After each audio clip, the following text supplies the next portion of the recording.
Dios al hombre y hemos estado aprendiendo que Dios se revela a través de dar nombres revelados en la Biblia, para que a través de esos nombres tú y yo le podamos conocer en alguna de las facetas que ese nombre está expresando.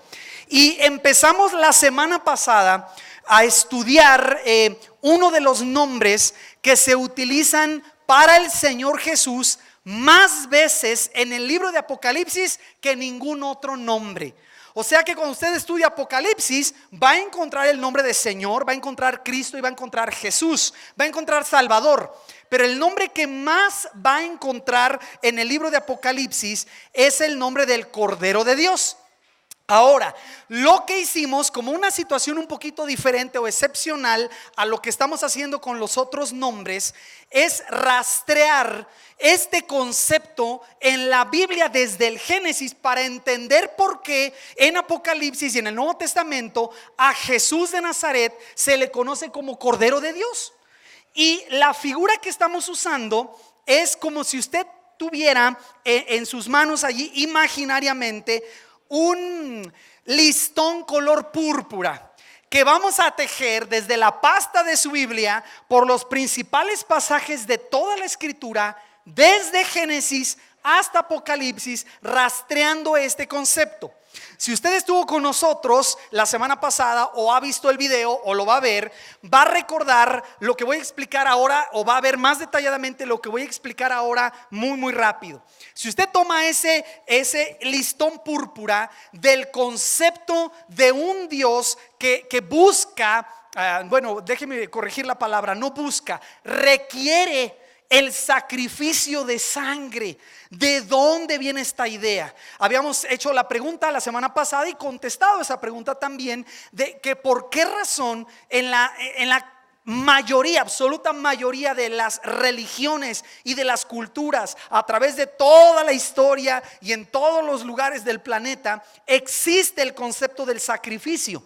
Y lo que hicimos fue tomar ese hilo púrpura y empezar en Génesis capítulo 3, donde vemos a Dios creando al hombre de forma perfecta, pero el hombre después desobedece, se rebela contra Dios y en el momento en que ellos pierden su relación con Dios, el hombre inmediatamente trata de cubrirse, de taparse. Y usted se acuerda la historia, está Adán y Eva, comen del fruto que Dios les dijo que no comieran, y en cuanto comen, ¿qué intentan hacer ellos? ¿Se acuerda?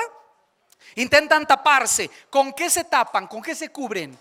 Dice que cosieron un delantal de hojas de higuera. Y el Señor viene y empieza a dialogar con ellos para explicarles las consecuencias de su pecado. Pero en el capítulo 3, verso 21 de tu Biblia en Génesis, si quieres abrirlo y buscar allí lo puedes hacer, aparece el primer concepto en toda la revelación bíblica de lo que tú y yo conocemos como sacrificio. El versículo dice en 3:21: y Jehová Dios hizo al hombre y a su mujer túnicas de pieles y los vistió. Esas túnicas de pieles, por supuesto, son tomadas de un animal inocente. No se nos dice qué animal, no se nos dice cuál de los animales de la creación tomó el Señor, pero si usamos el principio de la primera mención y el patrón de que Dios no se contradice en la palabra y establece patrones, podríamos pensar que fue algún tipo de animalito que tenía el carácter básicamente de ser inocente y de que está dando la vida y derramándose su sangre para poderlos cubrir a ellos. Entonces, la primera vez que vemos en la Biblia el concepto de que cuando el hombre peca tenemos a un animalito muriendo y derramando su sangre, la primera vez que lo vemos es porque Dios mismo lo hace. Contrario a lo que dirían los sociólogos o personas, antropólogos que estudian las culturas, no es un invento del hombre, no es la psique culpable del ser humano que quiere derramar sangre. Esta idea de que cuando el hombre peca vemos a otro ser, otro animalito cubriendo su pecado por su piel y derramando su sangre para cubrirlos a ellos, es algo que Dios mismo inventó. Entonces, ese hilo púrpura, ese hilo color sangre que usted va a empezar a tejer, empieza en Génesis 1:1 y luego se conecta en Génesis 3:21.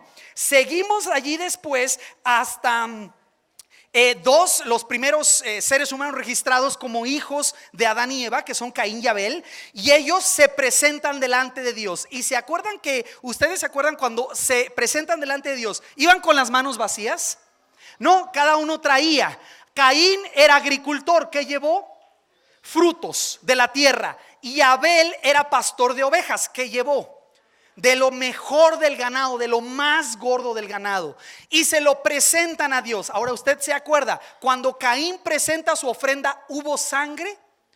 Cuando Caín presenta su ofrenda, no, a menos que usted piense que el jitomate le sale sangre cuando usted lo parte, o una pitaya, ¿verdad? Ahí, o una granada roja. No, pero no se ofrece sangre. Pero cuando Abel presenta su ofrenda para presentar holocausto al Señor, esos corderitos, eso de lo mejor de sus ovejas, tiene que morir. Y al morir se tiene que derramar sangre. Y al ponerlos en el altar se queman completamente. Se da todo. Y la Biblia nos dice que Dios no se agradó de la ofrenda de Caín, pero se agradó de la ofrenda de Abel, porque empezamos a ver ese patrón. Dios está enseñándonos, en primer lugar, el valor que tiene la sangre, que la sangre representa la vida. Nos está enseñando que el pecado merece castigo. No es un Dios que se queda con los brazos cruzados o sin hacer nada cuando existe pecado. Dios sí es justo y castigará el pecado, y la condena, la paga, la pena de ese pecado, la Biblia dice que se llama muerte. Cuando después vemos a Abel entregando en holocausto lo mejor de las ovejas, estamos hablando de que esa oveja se quema. Vemos fuego allí, y el fuego representa la ira de Dios sobre el pecado y sobre el hombre pecador. Y por supuesto empezamos a ver esta idea de que a Dios, cuando nosotros le ofrecemos algo, como Él no es limosnero, Dios es digno de lo mejor, de lo mejor, de lo mejor que tengamos. Corrijamos la idea de que Dios necesita nuestras limosnas para ayudarle a hacer su obra. Dios es Dios y es dueño de todas las cosas, y si nosotros le damos algo, le damos de lo que Él nos dio, y según la palabra le tenemos que dar lo mejor. Él espera sacrificio. Entonces vamos tejiendo esta. El tercer lugar donde nos detuvimos con ese hilo, si usted empieza en Génesis desde el 1, fue allá en su capítulo número 8, cuando antes de eso, en el 6 y en el 7, Dios, por la maldad del hombre, envía un diluvio en juicio, y se salvan de ese diluvio solamente 8 personas. ¿Recuerda quién se salva en ese diluvio? El principal, Noé con su esposa, sus hijos, en un arca. Y recuerda usted que leímos que en el instante en que bajan las aguas, el arca se posa sobre uno de los montes, y Noé sale del arca. ¿Qué es lo primero que hace Noé? En el capítulo 8, verso 20, su hilo color sangre, color púrpura, empezó en Génesis 1, Génesis 3, Génesis capítulo 5 y 6, y después nos unimos hasta el capítulo número 8, donde dice en el verso 20: y edificó Noé un altar a Jehová, y tomó de todo animal limpio y de toda ave limpia, y dice allí, ofreció holocausto en el altar. Es decir, empezamos a ver este entendimiento en el hombre. Déjeme usar con cuidado la palabra evolución, porque el hombre va entendiendo poco a poco esta verdad de que Dios, en el principio, para cubrir a Adán, mató un cordero inocente, un animal inocente. Luego viene Abel y ofrece sangre y un cordero en holocausto, y se agrada a Dios de ello. Y después, por supuesto, esta información pasa hasta Noé, quien cuando sale del arca hace un altar para el Señor, y dice en nuestra Biblia, allí en el verso 20, ofreció holocausto en el altar. Quema completamente corderos, ovejas, ¿verdad? Vacas que ofrece a Dios. Y siempre la pregunta es: oye, pero ¿por qué? ¿Qué quiere decir esto? Y le pregunto, ¿Noé conoció a Moisés y sabía la ley de Moisés? Los que conocen la Biblia un poquito entienden esto. No es así. Todavía no venía Moisés, todavía no existía la ley en este punto. Por tradición oral, sabemos que Adán le comenta a sus hijos, y sus hijos a los hijos de sus hijos, y así se pasa generación tras generación la idea de que el Dios verdadero es digno de un sacrificio que le agrade a Él. Así que no vemos un sacrificio de adoración, que es el holocausto, por la vida perdonada. Vemos adoración por la salvación, adoración con sacrificio, que esto está mezclado aquí. Para adorar a Dios cuesta. algo se tiene que quemar, si me permite la idea. Entonces, déjeme hacer una aplicación rápida. En la iglesia tenemos la costumbre en Occidente de que para adorar a Dios cantamos, y esa es una de las pocas formas que hay de adorar. Hay muchas, pero cantar, y cuando le decimos a Dios lo que es lo máximo para nuestra vida, según la Escritura, la adoración genuina tiene que costarnos algo. Tiene que implicar la decisión de rendir algo en mi vida. Si yo estoy pecando, estoy haciendo algo que no está bien y me presento a adorar a Dios, ¿qué crees que espera Dios que yo haga con ese pecado? Que lo suelte, adore a Dios, levante las manos, te alabo, Señor, eres lo máximo, eres lo más grande en mi vida. Nos vemos el otro domingo y agarras tu pecado y lo vuelves a vivir en la semana. ¿Piensas que eso es adoración? Eso no es adoración. En la adoración vemos desde Noé, desde Adán, desde Abel, sus hijos, que la adoración implicaba sacrificar algo, darlo todo y darlo lo mejor. Por eso decimos y aclaramos y predicamos y cantamos también aquí que la mejor adoración no es cantar. La mejor adoración es una vida de obediencia, donde tú y yo nos rendimos completamente al Señor. Entonces tome ese hilo púrpura que empezó en Génesis 1 y lo vamos a unir ahora en el capítulo 12 de Génesis, porque aquí sucede algo extraordinario. Para aquellos de ustedes que les gusta estudiar su Biblia, debo explicar esto. Lo que estamos escuchando y viendo se le llama revelación progresiva. El hombre peca, se nubla en su entendimiento de quién es Dios, y como Dios y el hombre ahora están separados por el pecado, para que el hombre pueda conocer a Dios y acerca de Dios, Dios le va revelando al hombre gradualmente, progresivamente su verdad. ¿Ok? Como si fuese abriendo un telón en el teatro, y que el telón se abre de derecha a izquierda y se abre poco a poco y cada vez se va viendo más. Eso es lo que es su Biblia. Por eso en el principio, en Génesis, no hay un entendimiento de Jesucristo en una cruz, ¿cierto? No hay ese entendimiento claro, pero está de forma revelada en Génesis 3:15. Está de forma revelada en ese cordero que muere para tapar a Adán, pero no está completamente revelado. Está velado. Pero sucede algo extraordinario. Cuando llegamos al capítulo 11 de Génesis, los hombres empiezan a multiplicar otra vez sobre la faz de la tierra, los hijos de Noé. Y de entre todos los hombres que había en ese tiempo en la tierra, hay un hombre que se llamaba Abram, A-B-R-A-M. Todavía no era Abraham, era Abram. Y este hombre, siendo un idólatra, viviendo en Ur de los Caldeos, Dios en su misericordia dice: a ver, este me va a servir para hacerme de él una nación enorme, y que de esa nación enorme venga el Mesías que va a salvar al mundo. Ese es el plan de Dios. Abraham todavía no lo conoce a detalle, pero Dios llama a Abraham.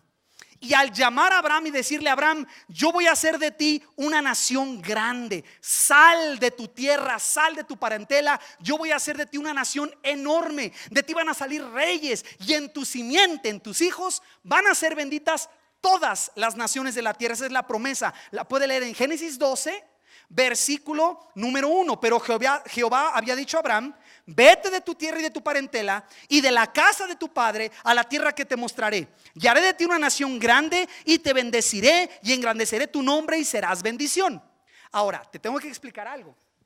Abraham en Ur de los Caldeos tenía la religión caldea, y la religión caldea era politeísmo, y había mucha idolatría. Abraham era un idólatra que prendía incienso a los dioses, y tenía imágenes y aceras, y tenía otros dioses de las tierras donde él vivía. Cuando Dios lo llama y le dice: voy a hacer de ti una nación, deja todo eso y sígueme, Abraham, en fe, sin saber a dónde iba, le obedeció a Dios y empezó a caminar con él. Le voy a pedir con mucho cuidado que observe por favor lo que pasó en Génesis 12. Pero de Abraham, de estar en idolatría y empezar a seguir a Dios, dice el verso 5: tomó pues Abraham, estamos en Génesis 12:5, tomó pues Abraham a Sarai su mujer, y a Lot hijo de su hermano, y todos sus bienes que había ganado, y las personas que habían adquirido en Harán, y salieron para ir a tierra de Canaán, y a tierra de Canaán llegaron. Y pasó Abraham por aquella tierra hasta el lugar de Siquem, hasta el encino de Moré, y el cananeo estaba entonces en la tierra. Y apareció Jehová a Abraham. Y le dijo: a tu descendencia, fíjense la promesa, a tu descendencia daré esta tierra. Entonces ya usted sabe dónde estaba Abraham. Estaba en lo que hoy se llama la Tierra Santa, Israel, algunos le llaman Palestina. Y le dice: y edificó allí, apareció Jehová a Abraham, estoy en el verso 7, y le dijo: a tu descendencia daré esta tierra. Entonces, ¿cuál fue la respuesta de Abraham? Se hizo una cadenita de oro con un dije, se puso una pulsera, cantó.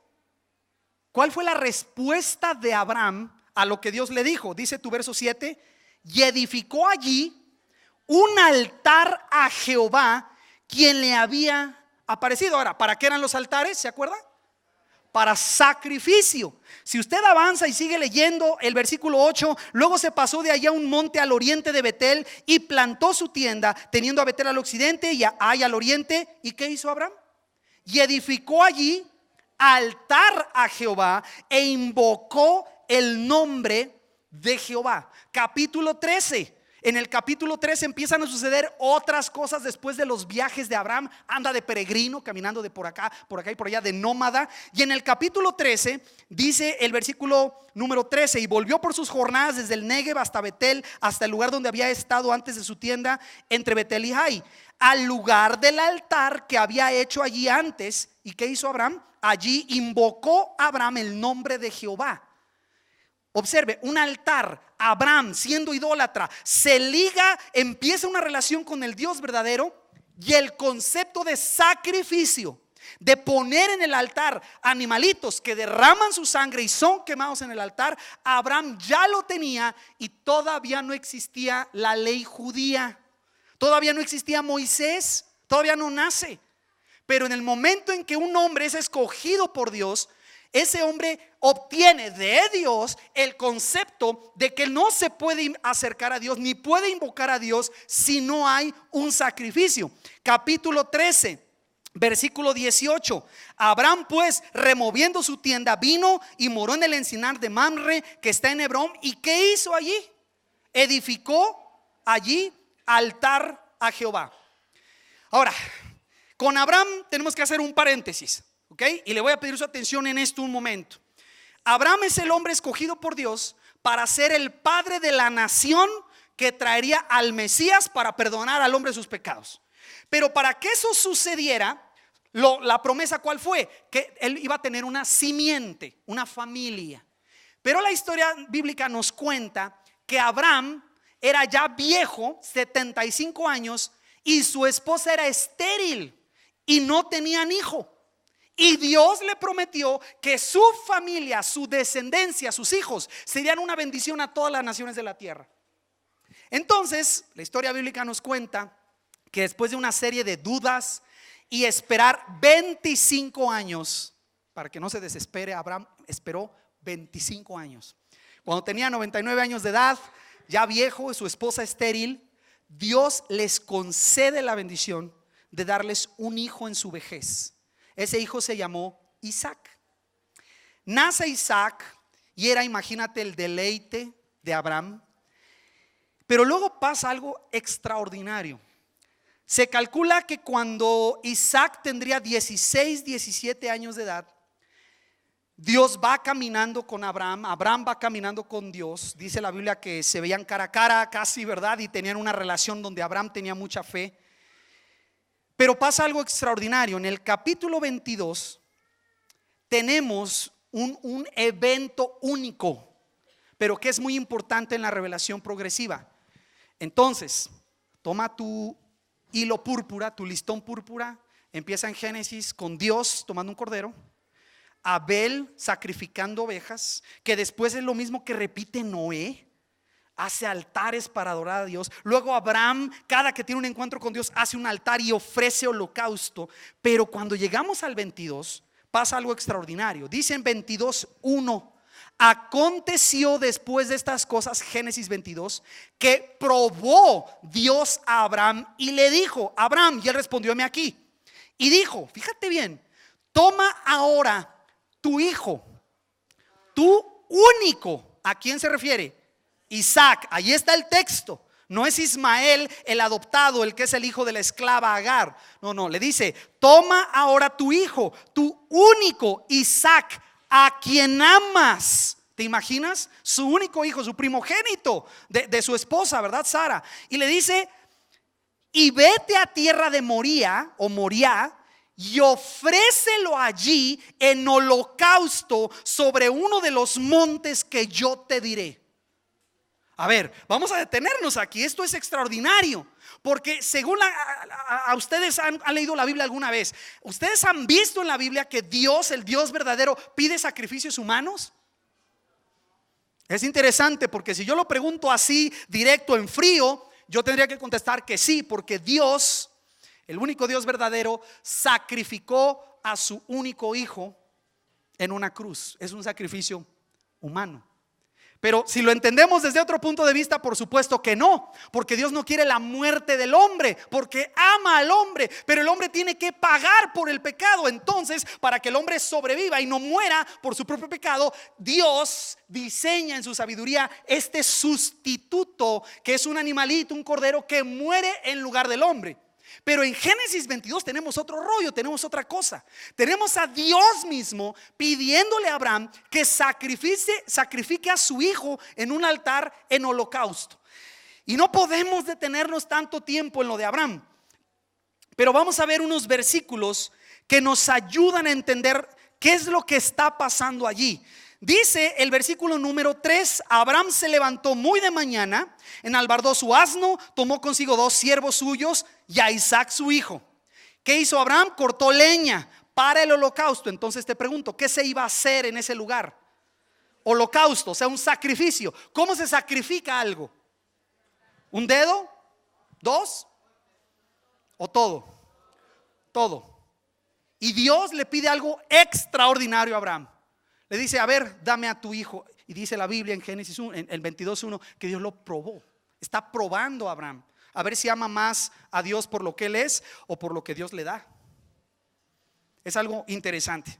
Dice tu versículo número 3: cortó leña para el holocausto, se levantó y fue al lugar que Dios le dijo. Versículo 4: al tercer día alzó Abraham sus ojos y vio el lugar de lejos, un monte. Entonces dijo Abraham a sus siervos: esperad aquí con el asno, y yo y el muchacho iremos hasta allí. Y fíjate qué dice Abraham. ¿Qué dice? ¿Voy a matar a mi hijo? ¿Qué dice Abraham? Adoraremos, pero observen la fe. ¿Qué dice también Abraham? Y volveremos a vosotros. Hebreos 11 nos explica lo que estaba pensando Abraham. Y Abraham creía tanto en Dios que si Dios le pidió a su propio hijo, Abraham creía: si Dios me lo dio anciano yo y mi esposa estéril y yo lo sacrifico en un altar, Dios me puede dar otra vez a Isaac. Y si no me da hijos de Isaac, me puede levantar Dios hijos de las piedras. Imagínate la fe que tenía Abraham, qué confianza tenía en Dios. Entonces en fe dice: vamos a adorar, porque para adorar hay que sacrificar, pero volveremos, dice. Y entonces imagínate esta escena: el muchacho de 17 años con 2 siervos, un asno. El muchacho había visto a su padre sacrificar a Dios porque había altares. Por cierto, te doy un paréntesis interesante. Dice la Biblia que le dijo Dios a Abraham que fuera al monte a sacrificar a su hijo, donde había hecho pacto Dios con Abraham. Hay evidencias para saber que el monte donde Abraham sube para sacrificar a su hijo Isaac, hoy en día se le llamaría ese monte Gólgota, en las afueras de la ciudad que ahora se llama Jerusalén. En ese tiempo no existía. Pero Abraham sube hasta este monte y vean lo que pasa. Imagínate la escena, versículo número 6. Y tomó Abraham la leña del holocausto y la puso sobre Isaac su hijo. Entonces qué interesante, ¿quién carga la leña? Isaac. ¿Quién va a morir? Isaac. ¿Recuerda el Señor Jesús cargando su propia cruz? Dice el verso 6: y puso sobre Isaac su hijo, y él tomó en su mano el fuego y el cuchillo. Entonces observe, no van a jugar, no es un cáliz, No es, ay, yo creo que Dios me está probando aquí, ahorita se va a arrepentir Dios. No, Abraham va decidido. El padre trae fuego y un cuchillo en la mano, y el hijo trae la leña. Y entonces empiezan a subir, dice, fueron ambos juntos, versículo 7. Imagínense esto. Entonces habló Isaac a Abraham su padre y dijo: Padre mío. Observen cómo lo llama. Y Jesús, cuando habla con su padre, lo llama de la misma forma: Padre mío. Y él respondió: heme aquí mi hijo. Y observen esto. Y él dijo: he aquí el fuego y la leña. Mas esta pregunta que viene en tu versículo número 7 es la pregunta que debemos hacer todo ser humano. Esa es la pregunta más importante que el hombre tiene. Dios requiere adoración. Dios espera un sacrificio para pagar por nuestros pecados. Requiere el derramamiento de sangre. Pero ¿cuál es la pregunta de Isaac? ¿Dónde está el cordero para el holocausto? Porque Isaac había visto a su padre sacrificar y siempre sabía que había un altar, había fuego, había cuchillo, había sangre, pero estaba un cordero ahí que se ofrecía. Y ahora va Isaac subiendo el monte, trae leña, el papá trae fuego en una mano, un cuchillo en la otra. Y la pregunta, ¿cuál es? ¿Y dónde está el cordero para el holocausto? ¿Qué hubiera sucedido si en ese momento Abraham le dice: Isaac, es que tú eres el cordero? Un chico de 17 años. Podemos especular, pero observen la respuesta de Abraham en el versículo número 8. Y respondió Abraham: Yahvé Jireh, Dios se proveerá de cordero para el holocausto. Todo esto que estás leyendo es histórico, pero es profético. Dios proveerá el cordero para el holocausto, hijo mío. E iban juntos, versículo 9. Y cuando llegaron al lugar que Dios le había dicho, ¿qué hizo Abraham? Edificó allí Abraham un altar y compuso la leña y ató a Isaac su hijo y lo puso en el altar sobre la leña. Entonces, ¿era un cáliz esto? ¿Era una obra de teatro? No. Abraham iba completamente decidido. Si Dios le estaba pidiendo a su propio hijo, al que él le dio, al que le había prometido, y esperó por él 25 años, lo vio nacer y lo vio crecer y lo cuidó. Él era la promesa de Dios y luego Dios se lo pide. Abraham, en fe y en obediencia, en adoración, le da a Dios todo lo que Dios le ha dado. Esa es la adoración genuina. Cuando estamos dispuestos a rendirle al Señor toda nuestra vida completa, no pedacitos, no un domingo en la mañana, toda nuestra vida, nuestra cartera, nuestra familia, nuestros hijos, nuestro tiempo, nuestro trabajo, nuestra vida. O le pregunto, ¿hay alguna otra forma de adorar a Dios? Esa es la forma bíblica, cuando nos rendimos todo, nos rendimos completos en sacrificio vivo, dice Romanos 12:1. Entonces tenemos a un hombre anciano, más de 100 años. Probablemente no veía bien, oía bien, estaba en contacto con Dios tan claro como para decirle: hijo, vamos a ir y vamos a adorar. Suben al monte, ata a su hijo. Y ahora te imaginas la mirada del hijo cuando le dice a Abraham: hijo, no te preocupes, Dios va a proveerse de cordero para el holocausto. Y llegan y empiezan a armar el altar y ponen la leña. Y te imaginas el corazón de Abraham. Y luego toma a su hijo y lo ata. ¿Te imaginas el hijo? No se nos dice absolutamente nada. Estudie su Biblia, que el hijo reclamara. ¿Se acuerda de Isaías 53? Como cordero fue llevado al matadero y no abrió su boca. No dice nada. Obedientemente ese hijo deja que su padre lo ate, deja que su padre lo suba al altar y lo ponga sobre la leña. Y dice tu Biblia en el versículo número 10: y extendió Abraham su mano y tomó el cuchillo para degollar a su hijo. Sangre. Y ahora, yo sé que si usted está aquí por primera vez o escuchando esto por primera vez, ha de estar asustado usted. ¿Qué tipo de barbaridad es esa? ¿Qué retrógrada es ese de Abraham que está poniendo a su propio hijo para degollarlo? No, pero aquí necesitas entender esto. Esta imagen que estás escuchando ahora de Abraham, Dios mismo le está pidiendo a Abraham que él sacrifique a su hijo en un altar. Y Abraham levanta su mano, está listo para degollar a su hijo y observa lo que sucede. Observa lo que pasa. Dice el versículo 11: entonces el ángel de Jehová le dio voces desde el cielo y dijo: Abraham, Abraham. Y él respondió: heme aquí. Y dijo: no extiendas tu mano sobre el muchacho ni le hagas nada, porque, aquí está la clave de la prueba, por esto fue probado Abraham, porque ya conozco que temes a Dios, por cuanto no me rehusaste tu hijo, tu único. Ya tendremos tiempo en otra ocasión de platicar de eso. Pero esa prueba todo discípulo la tiene que pasar en algún momento. Dios te pide algo que te va a costar como si fuera tu único hijo, lo que más amas, para enseñarte y ayudarte a ver si lo amas a Él por lo que te da o amas a Dios por quien es Dios. ¿De qué es digno Dios en tu vida? Si Él te pidiera renunciar a tu trabajo, si Él te pidiera cambiarte de ciudad, si Él te pidiera aprender otro idioma, ir a otra nación a predicar el evangelio, algunos de nosotros amamos tanto nuestras cosas que no estaríamos dispuestos a ponerlas en el altar. ¿Por qué Abraham fue la bendición que fue? Porque era un hombre que era amigo de Dios, era el padre de la fe y le creyó a Dios. Dijo: mira, Dios me prometió que iba a ser padre de una familia como las estrellas del cielo, y si me pide mi único hijo ahora, pues seguro me lo va a resucitar. Si me lo dio siendo anciano con mi esposa estéril, que no lo pueda levantar de los muertos. Y si muere y no se levanta de los muertos, Dios me puede dar hijos de las piedras. ¿Qué fe tenía Dios? A veces a nosotros nos cuesta, ¿cierto? Nosotros nos cuesta venir al altar y poner lo que más amamos, lo más precioso de nuestra vida. Nos cuesta. El ángel de Jehová detiene la mano de Abraham y le dice: ya conozco, ahora sé que temes a Dios, por cuanto no me rehusaste tu hijo, tu único. Y entonces, dice tu verso 13, entonces alzó Abraham sus ojos. Fíjate qué cosa pasa aquí.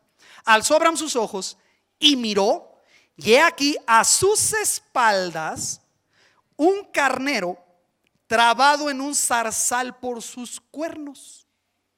O sea, estaba el animalito divinamente, providencialmente, atorado por los cuernos en una zarza, en una espina. Y fue Abraham y tomó el carnero y lo ofreció en holocausto. Observe esta frase, si algo va a subrayar o va a escuchar hoy, es esa frase: lo ofreció en holocausto en lugar de su hijo Isaac. En lugar de. Y aquí es donde es clarísima, por primera vez en este hilo color púrpura que estamos tejiendo, por primera vez es clarísimo que por amor a Isaac Dios provee un carnero. Isaac pregunta: padre, está el fuego, la ira, y está el altar que requiere la sangre y el sacrificio, pero ¿dónde está el carnero? ¿Dónde está el cordero del holocausto? Y Abraham en su sabiduría contesta: Dios se proveerá de cordero, Dios se proveerá de un animalito para el holocausto. Entrega a Isaac, y antes de derramar la sangre de Isaac, Dios le provee un cordero para que muera y sea sacrificado en lugar de el hijo de Abraham, Isaac. En lugar de. Esta es la clave, un sustituto. Ahora tenemos clara, el velo se va levantando y vemos de un Dios que nos enseña que odia el pecado y que la vida del hombre depende de la sangre. Pero ahora vemos un Dios que provee un sustituto para que no sea el hombre el que muera. Vamos a usar el término aquí que Dios está diciendo: se vale poner un sustituto. Pero la clave es esta: el sustituto lo proveyó Dios, no lo llevó Abraham. Lo puso Dios en lugar de el hijo de Abraham, Isaac. Dice otra versión: alzó Abraham los ojos y vio que había un carnero enredado por los cuernos en la maleza. Se acercó a él Abraham, lo apresó, y lo ofreció en holocausto en vez de su hijo.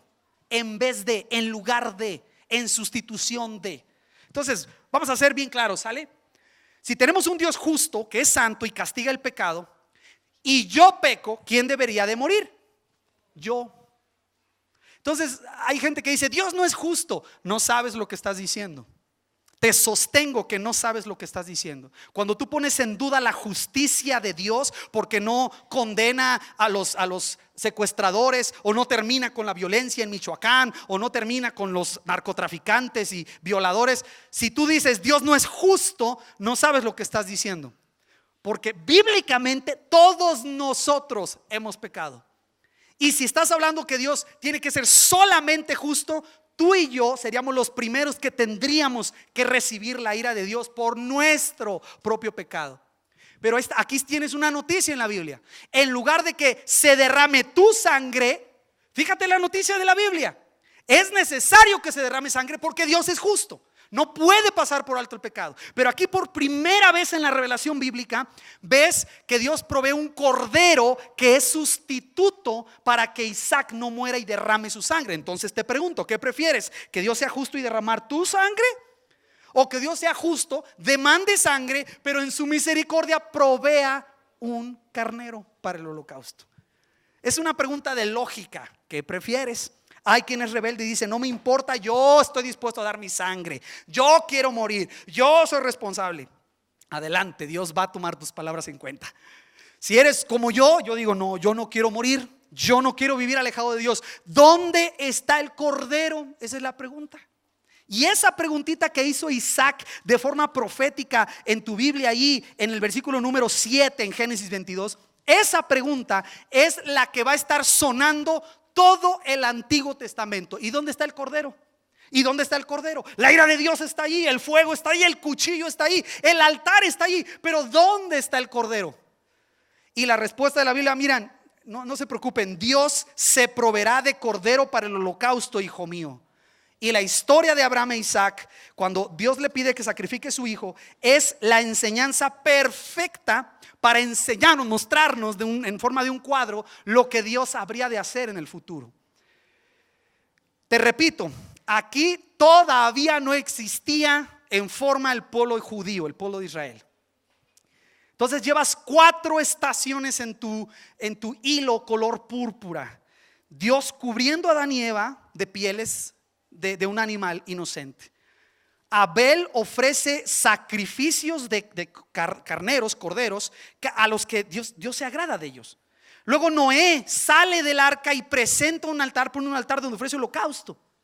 Y luego Abraham es llamado de su idolatría y hace altares donde ofrece holocausto y ofrece holocausto, hasta que llega un clímax donde en un altar Dios le dice: no me vas a ofrecer un cordero, me vas a dar a tu hijo, tu único hijo, a quien amas. Y Abraham lo ofrece, y al momento, justo antes de sacrificar a su hijo, Dios provee un sustituto. E Isaac queda libre, está vivo, es justificado Abraham por su fe, y muere ese carnero. Y qué interesante, de Abraham nace Isaac, ¿cierto? Y de Isaac, ¿quién nace? Jacob. Y de Jacob, ¿se acuerda? ¿Ha leído? 12 hijos. Esos 12 hijos llegan a ser las 12 tribus de Israel. ¿Pero de quién vienen?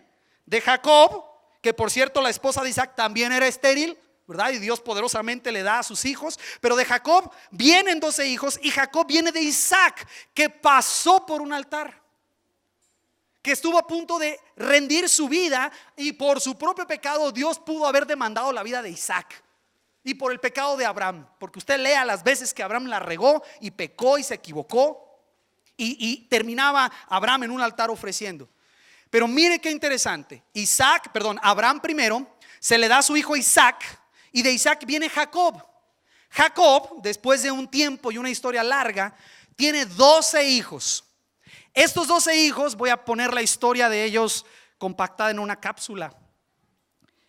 Empiezan a multiplicarse, se casan, empiezan a tener hijos. Y entre esos 12 había uno que se llamaba José. ¿Usted ha leído de José el soñador? A ver la historia. Y era bien chismosito José. Acusaba a sus hermanos con su papá. Mira lo que hizo tal. Sus hermanos lo odiaron de tal forma, de tal manera, que lo querían matar. Ya lo habían echado a un pozo ahí, o lo iban a matar y mandarle al padre las vestiduras ensangrentadas.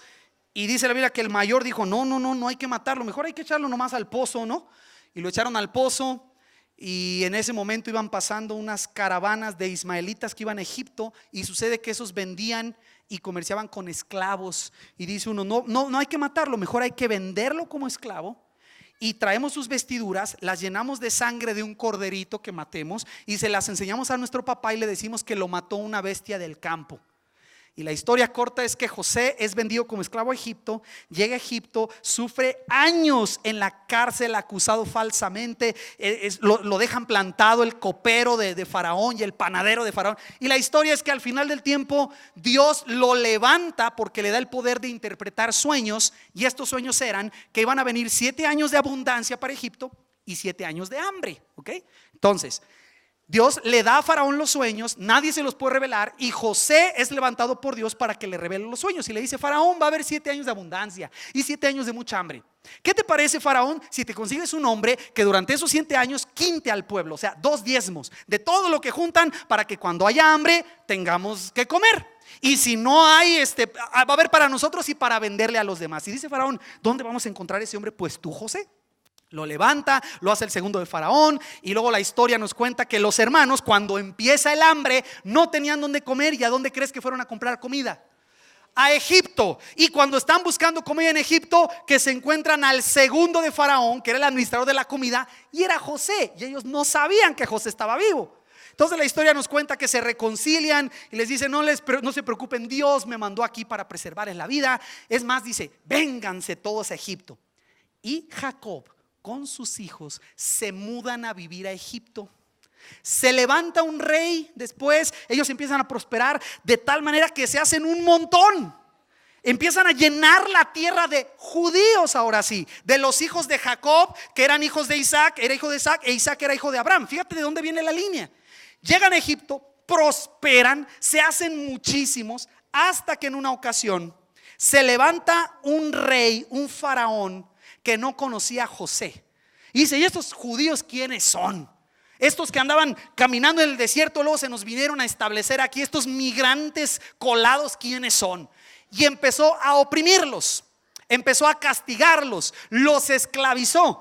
Y el pueblo de Israel clamó a Dios y dijo: Dios, ¿dónde están las promesas que nos habías dado de que nos ibas a dar una tierra para nosotros? Eso lo prometiste a nuestro padre Jacob, a nuestro abuelo Isaac y a nuestro bisabuelo Abraham. ¿Dónde están tus promesas? Y dice la Biblia que Dios oyó desde los cielos el clamor de su pueblo. Para hacer todavía la historia más corta, Dios levanta a un hombre que se llama Moisés y le dice: tú vas a ser el que va a salvar a Israel de la nación de Egipto para llevarlo a la tierra que yo les he prometido. Ok, tú vas a ser Moisés. Y hay mucho en la historia de Moisés, pero como Dios vaya en su Biblia y tome su hilo color púrpura y busque el libro de Éxodo. Éxodo, ¿por qué estamos diciendo todo esto? Bueno, en esos 5 minutos resumí todo al final de Génesis y el principio de Éxodo. ¿Ok? Está complicado y dejamos muchas cosas afuera. Pero dice la Biblia que Dios oyó el clamor de los hijos de Israel porque los oprimían. Levanta a Moisés y le dice: tú vas a librar a los judíos de su opresión. Y entonces, fíjense qué interesante. Dios empieza a mostrar su mano mandando a Moisés con el faraón. Le dice: oye, faraón, dice mi Dios, dice el Dios verdadero, que es el Dios del pueblo de Israel, que los dejes ir a adorar al monte. Y faraón dice: pues ¿quién es tu Dios y quién eres tú para mandarme esto? Pues si no lo haces, Dios va a traer plagas. ¿Has escuchado de las 10 plagas? ¿Has leído alguna vez? Esas 10 plagas se dan allí. ¿Quién de ustedes sabe cuál es la 10ª plaga? Porque faraón se endurecía y decía: ya los voy a dejar ir. Siempre no. Bueno, dile a Dios que quite las ranas, y ya que quite las ranas los dejo ir. Quitaba las ranas y decía: te engañé, no van a ir. Y se fue endureciendo hasta que llegó lo que se conoce como la 10ª plaga.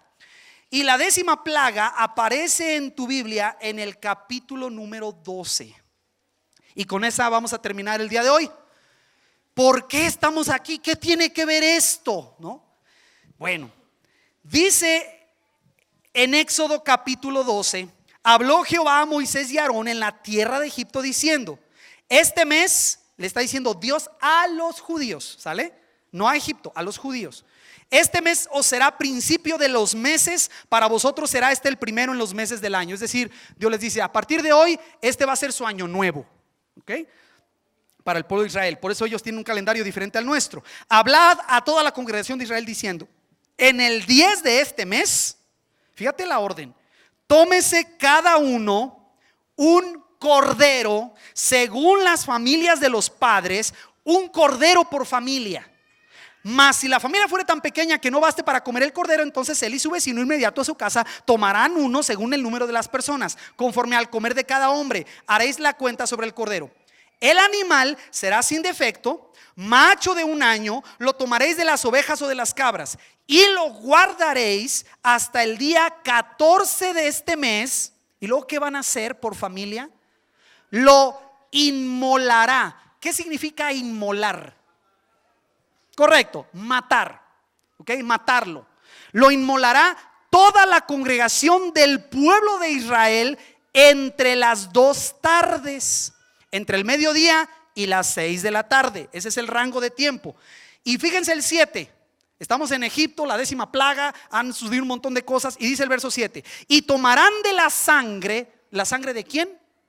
Del cordero que acaban de inmolar, y la pondrán en los 2 postes y en el dintel de las casas en que lo han de comer. Entonces la orden era tomar la sangre del cordero que habían matado y ponerla, fíjese, en el poste, ¿verdad?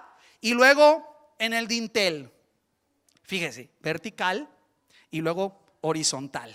Qué interesante. Todo lo que tenían que hacer era creerle a Dios, tomar este cordero que no había hecho nada, era un cordero inocente de 1 año, guardarlo, tomarlo el día 10, guardarlo hasta el 14, inmolarlo, después tomar la sangre y ponerla, la sangre, sobre el dintel de la puerta y sobre los postes. Y dice tu Biblia, allí en el versículo número 8: y aquella noche comerán la carne asada al fuego.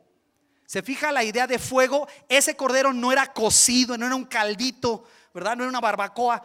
Era un animalito que se ponía en el fuego, cocido al fuego, y panes sin levadura, con hierbas amargas lo comerán. Ninguna cosa comeréis del cruda, ni cocida en agua, sino asada al fuego, su cabeza con sus pies y sus entrañas. Dice, así lo van a comer. Versículo 11: lo comeréis así, ceñidos vuestros lomos, vuestro calzado en vuestros pies y vuestro bordón en vuestra mano, y lo comeréis apresuradamente. ¿Cómo se le llama a esa celebración?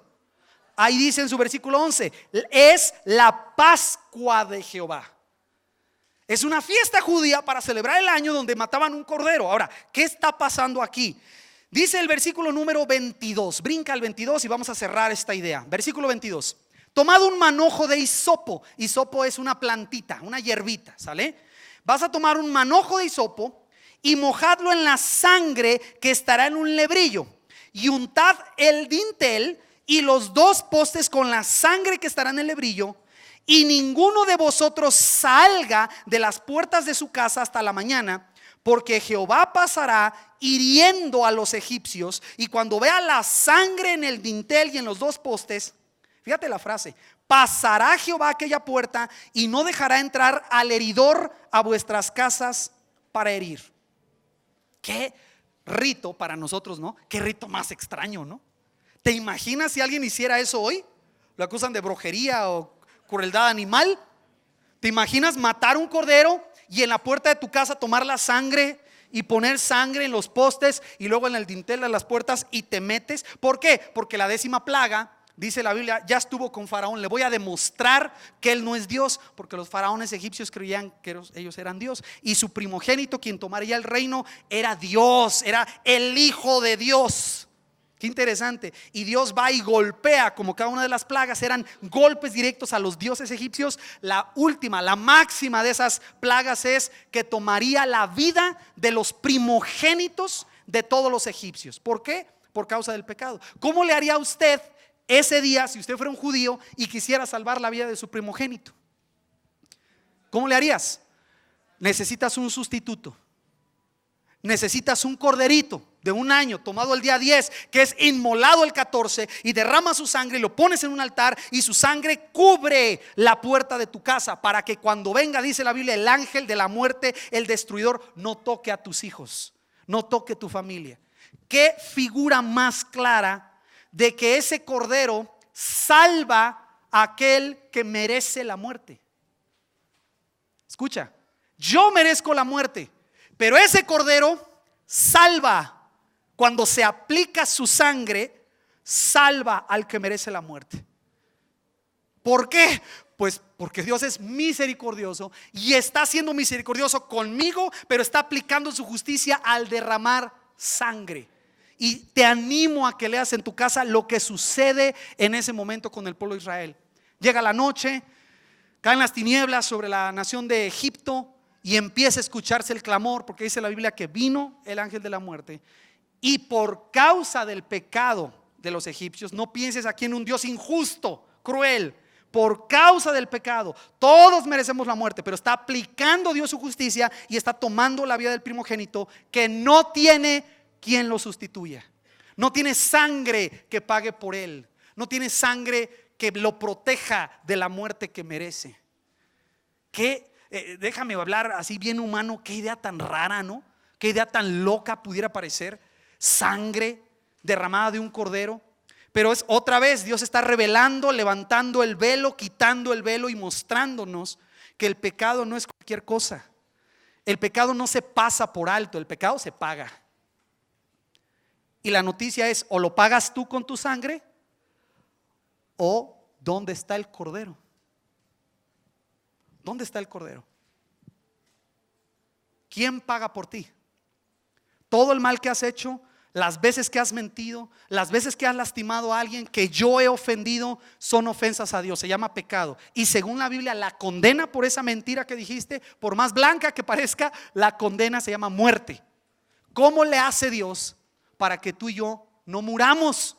Porque nos ama y nos quiere tener misericordia y nos quiere perdonar. Pero ¿cómo le hace para no pasar por alto el pecado? Ahí está la respuesta, en ese hilo púrpura. Como con Adán, toma un animal y lo sacrifica para podernos cubrir de pieles. Abel ofrece sangre de un cordero. No es de él, pero ofrece sangre, no es su sangre. Aunque después su hermano derrama la sangre de Abel y dice que la sangre de Abel clama desde la tierra. La primera sangre humana derramada en esta tierra, la de Abel. Noé, después de ser perdonado, hace un altar y ofrece al Señor holocausto en adoración. Luego viene Abraham, que es llamado por Dios y ofrece en estos altares adoración a Dios en holocaustos, hasta que llega el sacrificio máximo. Dios con la idea de que le va a pedir un hijo al padre Abraham. Abraham no se lo niega, se lo da. Justo antes provee un sustituto y ahora tenemos a los hijos de Abraham, Isaac, Jacob, con muchos hijos en un pueblo esclavo. Están esclavizados con un rey que los está haciendo pedazos. ¿Cómo los va a salvar Dios? Con un cordero. Mira, con un cordero, con mano poderosa, pero con un cordero inocente, perfecto, sin mancha, que dio su vida por esa familia, para cubrir con su sangre a esa familia de la muerte. ¿Sabes qué estás escuchando? Eso se llama el evangelio. Pero vamos a desarrollar la idea, porque hasta aquí hemos llegado a un cordero. ¿Por qué hoy, por qué el día de hoy, siglo XXI, los cristianos evangélicos no matamos animales? Bueno, no dije bien eso, ¿verdad? Matamos animales para comer. Si comiste pollito o vaquita o lo que sea, pescadito. ¿Por qué los cristianos para adorar no tenemos aquí un altar de piedras con lumbre y cuchillos? ¿Por qué no matamos corderos? La respuesta la vamos a ver la próxima semana. Pero creo que ya sabes, discúlpenos, se nos acaba el tiempo, pero creo que ya sabes de qué te estoy hablando. La noticia del evangelio, mira, bien simple. La noticia del evangelio es que Dios ya proveyó ese cordero. Ya lo proveyó. Se llama Jesucristo, Jesús de Nazaret. Y esa historia que te ha contado tu abuelita y has visto en casa de tu tía de un hombre en una cruz, ese es su altar. Y está muriendo allí en tu lugar, en vez de ti, en sustitución tuya. Hay quien lo acepta y lo cree y vive agradecido, y hay quien dice: nah, por mí, no, hombre, ese murió por su culpa. Ese lo merecía. Yo no necesito que me salven. Yo no necesito, es más, yo no creo en Dios. Puedes estar en cualquier postura, pero la historia, la verdad, es un hecho que Dios te ama tanto que no quiere tu muerte y por eso proveyó un sustituto para ti.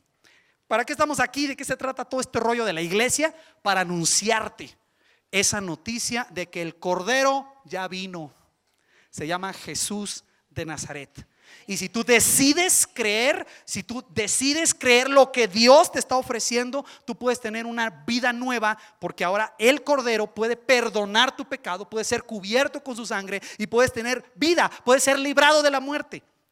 Y al ser librado de la muerte y empezar una relación con Dios, tu vida va a dar una revolución, un giro de 180. Tu vida va a ser transformada porque tienes ahora una relación con Dios. Eso es el cristianismo. Vamos a detallarlo la próxima semana siguiendo este hilo, porque después de que el pueblo de Israel es salvado con la Pascua, Dios los lleva a un monte y hace un pacto con ellos, se casa con el pueblo de Israel y les empieza a dar unas leyes de cómo deben ofrecer sacrificios. No podían ofrecer lo que se les daba la gana. Había leyes estrictas y vamos a ver un poquito de ellas, porque si vemos todas no acabamos. Vamos a orar. Señor, te doy las gracias por estas verdades tan sencillas pero tan profundas, y mi oración es que tú puedas tocar el corazón de las personas que estamos aquí hoy y nos muestres, nos recuerdes que todos tenemos esa pregunta. Vemos el fuego, vemos el altar, pero ¿dónde está el Cordero? Ese es el clamor de las naciones, ese es el clamor de las personas, de las familias. ¿Quién pagará por nosotros? ¿Cómo hacemos para ser salvos de un Dios justo? ¿Cómo hacemos para que nuestro pecado, nuestra rebeldía, nuestras mentiras, nuestras heridas y las que hemos hecho a otros, cómo hacemos para que sean limpiadas? ¿Cómo puede un hombre siendo pecador acercarse a un Dios santo? Ese es el clamor real de todas las naciones. ¿Dónde está el Cordero? Y hoy, Señor, nosotros, tu iglesia, tenemos la respuesta. Hemos conocido por tu amor y tu gracia la respuesta a esa pregunta. Tú contestaste, Señor, a través de Abraham: Dios se proveerá de cordero para el holocausto. Y gracias que hoy, Señor, miles de años después de Abraham, nosotros podemos ver la historia completa. Abraham solo veía esa parte. Abraham no entendía mucho, pero tenía una fe enorme, creyendo que tú eres capaz de cumplir tus promesas. Hoy sé que hay gente aquí que está luchando en su corazón, tiene dudas sobre lo que significa este mensaje del Cordero de Dios que quita el pecado del mundo. Muéstrales, Padre, muéstrales, Señor, que si ellos creen en ti, saben que estás allí, tú eres un Dios justo, que exiges que tu justicia sea satisfecha, pero al mismo tiempo les amas tanto que no quieres su muerte, no quieres que vivan separados de ti. Has provisto un Cordero para que ellos sean perdonados. Papá, te pido, despierta en su corazón por el poder de tu Espíritu Santo una sed de conocer la verdad acerca del Evangelio. Úsanos como iglesia, como hermanos, para hablarles de esta maravillosa noticia. Aquí en Génesis tenemos la historia incompleta, pero ayúdanos a verla completa, Señor, con lo que nos has revelado en tu palabra. Gracias, Señor. Guárdanos, que tengamos esta semana una apertura de nuestras células victoriosa, gloriosa, de alegría, y que proclamemos a toda voz que tú has provisto el Cordero, que ya hay salvación, que podemos tener acceso a una sangre que se aplica a nuestra vida para el perdón de nuestros pecados. Gracias en el nombre de Jesús. Amén.